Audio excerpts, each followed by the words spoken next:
Hello, so today we are going to talk about a book which I have been wanting to start for over a month, and I've always wanted to read it. And also, while reading Anna Karenina, I had the strongest urges to read the book, to start the book, but I didn't because of course have gotten a lot complicated, and I could not read like two big books at the same time.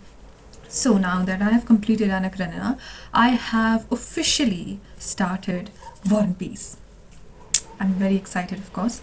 So I just started it a day before yesterday, and I am around 116. Basically, I've completed the part 1 of book 1, which is around 118 pages long. So and I'm loving it, and of course now it is around a 1300 pages book, more than 1300 pages. So the first around 200 and 300 pages are just your introductory pages where you just enter the book and get to know the book, but you engage yourself in the book from the very first page. And it's just those, when you cross like a 300 page mark, then you get attached to the characters, especially when we talk about a book as long as this. Right now you're just getting introduced to the character, you're just getting to know them, you're just starting to love them actually. So yeah, so we have been introduced to a lot of characters, almost all of the main characters, especially in the book. There are more than 600 characters in this book, but the main ones are of course Prince Andre and Pierre and Natasha. So let's talk about the book, the edition that I'm reading. I'm reading the Oxford Words Classics edition.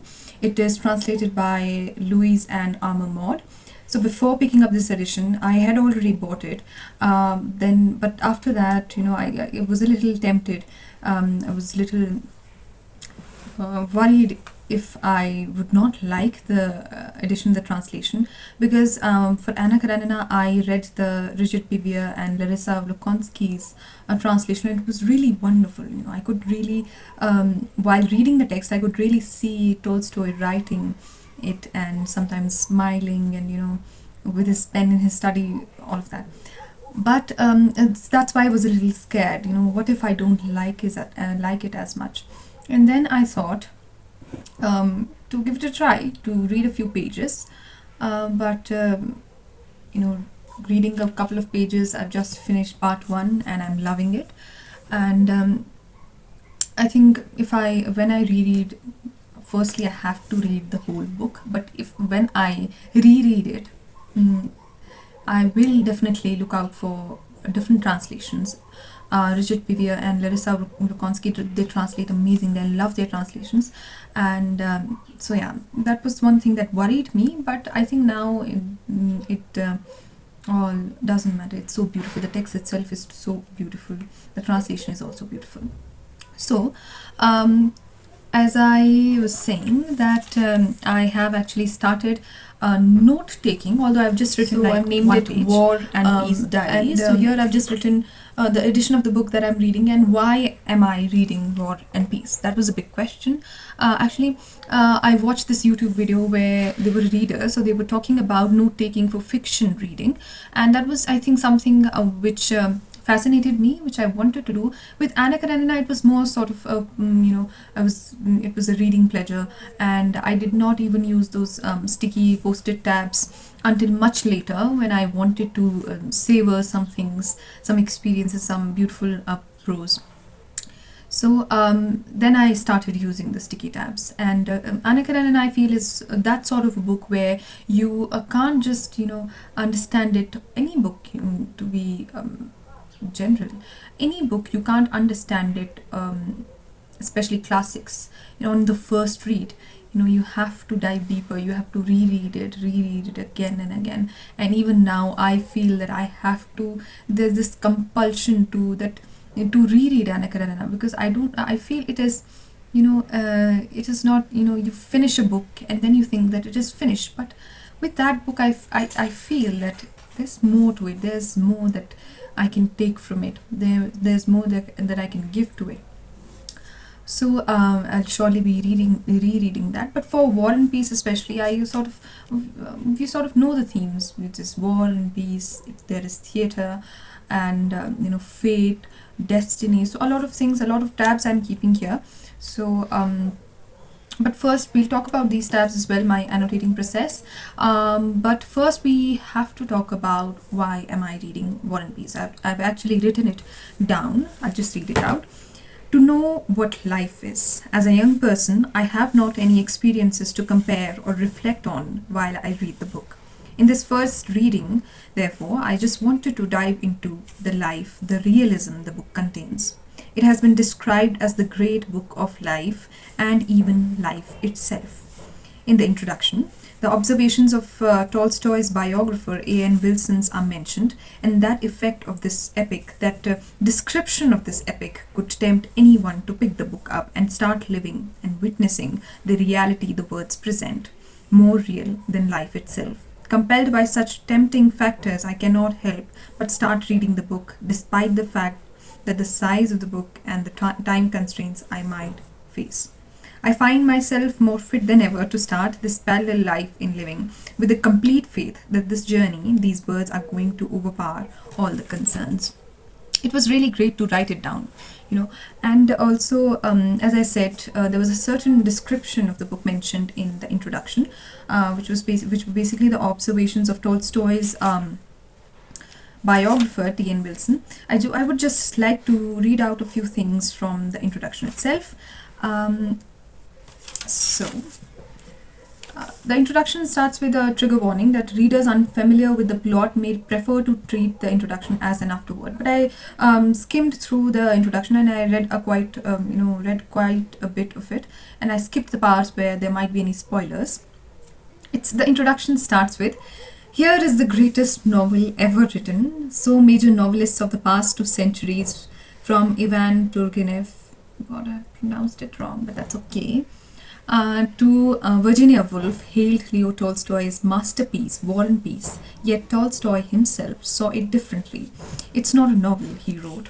"Even less is it an epic poem, and still less an historical chronicle." So it's so just the first line of the introduction is, "Here is the greatest novel ever written." So it's you get a little overwhelmed, and it's really wonderful actually to be reading Russian literature. I'm grateful for it, very grateful.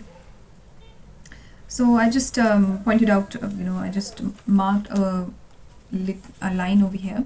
So Tolstoy, is more interested. It is basically they're talking about the approach that Leo Tolstoy took towards history in War and Peace. So Leo Tolstoy, is more interested to know in what way and under the influence of what feeling one soldier kills another than to know how the armies were arranged.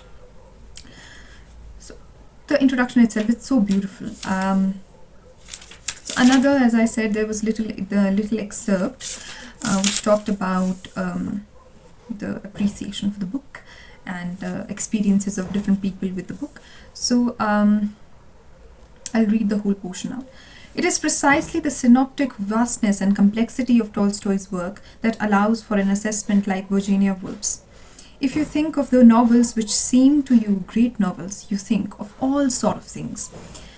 Of religion, of love, of war, of peace, of family life, of balls in the county towns, of sunsets, moonrises, and the immortality of the soul. There is hardly any subject of human experience that is left out of War and Peace. The same monumental and comprehensively detailed quality of War and Peace has inspired characterizations of the masterpiece as the great book of life, even life itself, as I mentioned in that little thing that I wrote. Life itself. Tolstoy's biographer A.N. Wilson observes that no book seems more real for everyone who has enjoyed the experience of being completely lost in the world of War and Peace, putting down the novel and returning to the everyday concerns of real life, is a turning to something paler, less true than Tolstoy's art itself. And this testimony comes not just from readers being unwillingly drawn to fireside or dinner table, but also from men and women of action. In the Second World War, it was a common experience that those who read War and Peace were, for that week or fortnight, more interested in the campaigns of Napoleon and Kutuzov than in those of Hitler versus the Allies. I have even heard men say that they have read it on the field of battle, and that the description of no, I can't pronounce these names, were more real for them than the actual explosions and maimings and death going on around them. His presentation of this idea succeeds in belittling Napoleon just as it exalts the spirit of a nation, the meaningfulness of individual lives, and the apparently insignificant choices of unknown people.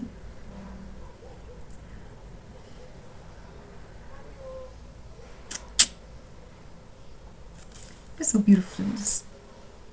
It's amazing. And it is really a wonderful edition. There are a lot of things mentioned. There's a wonderful introduction to the book, which you can actually read, skipping a few points where they start talking about the characters. There is textual note.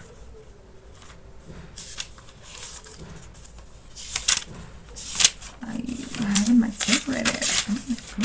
Note on the text and the translation. Okay.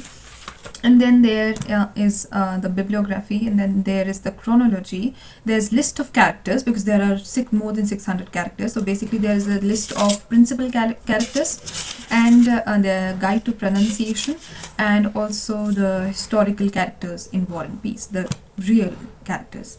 So then there are maps, and then the book itself, and there are 2 epilogues to the book. So, and the book itself is divided into a lot of books, sub-books, and each volume has different chapters. So yeah, that's actually really great. So talking about annotation, I've actually done a thing. On the front page of the novel, I've just pasted all the sticky notes, because of course I can't be carrying around the whole box with me whenever I pick the book. So I've just pasted them here. It's quite colorful. I like it. So that becomes a little handy. So what does each post-it mean? The pink one means appreciation for Leo Tolstoy's writings, and where he writes so beautifully that it's just the most beautifulest thing you ever wrote, the most beautiful words that you ever not wrote but read. Yeah. So you can see there are a couple of them. I'm just 100 pages in, around 100 pages in, and still the writing is so beautiful. At times you just forget yourself, forget your own reality, and as the introduction said, it feels the real life. After reading this, after putting this book down, the real life feels much paler, and yeah. So the orange ones are for quotes, and the blue ones are for just some advice for me, lessons, because the characters go through a lot of transformations. They make many choices, and they transform themselves as normal people do, as everyone is transformed through lives. Their life, they learn a lot of things along the way. So just lessons, maybe something that I need to reflect upon. So that blue stands for that, and then red stands for synopsis, where words which describe the war and peace. Basically, red stands for war and peace. How it's so beautiful. I know I'm a little incompetent to talk about themes and everything, because I don't actually understand. I'm quite a new reader to classics. My first Russian classic was Anna Karenina itself, and I'm learning. I think I'll get better with time. But it is so great of Tolstoy that a reader like me, a young reader like me, a new reader like me, you don't feel out of place. You don't feel like you know nothing, that you don't feel that. You feel it is so inclusive. You feel like just from the first page, Tolstoy invites you that you can come, you can sit and listen, and there is no distinction whatsoever. So it's a beautiful book, and I want to learn a lot of things from it. As I said, I've not experienced life myself. I'm a young person, and so I have not much to reflect upon. Maybe internally some anxieties, some for future, maybe some things to think about. But as in life, I don't have a lot of things to reflect upon, as I said. But just I just love it. I don't know. Yeah. So we just right now with the characters, we love Andre. All the way he treats his wife is I don't know. I don't like that. And we love the Count. What was his surname? I forgot it. Count India. How you say it? I don't know. Guide to pronunciation, but I don't know how to use it. How to Rostov. Yes, Count Rostov. We love him. And Pierre. We just sometimes he's just the cutest. Sometimes I relate with him. The foolishness and everything. I do relate with him, and sometimes you just he's so cute. He's so I don't know. I see quite some reflections of myself in him, and I just watched. I was watching a video where one YouTuber was reading War and Peace, and they said that Andre and Pierre mixed become Levin from Anna Karenina, and I felt that is so true. That's really very true. So yeah, right now I don't think it is a spoiler, but right now Andre is where I am. Andre is leaving for war, and yeah, that's all I wanted to talk about. And I love how many things I have to talk about. And I think note taking will also help me analyze a few things, and then eventually I will talk about those things on this channel. And guys, please do subscribe to my channel. Do like, do comment. I'm begging you. Do like. If you like the videos, if you watch the videos, please do subscribe to my channel and like the video, comment below, and yeah, I'll see you next time.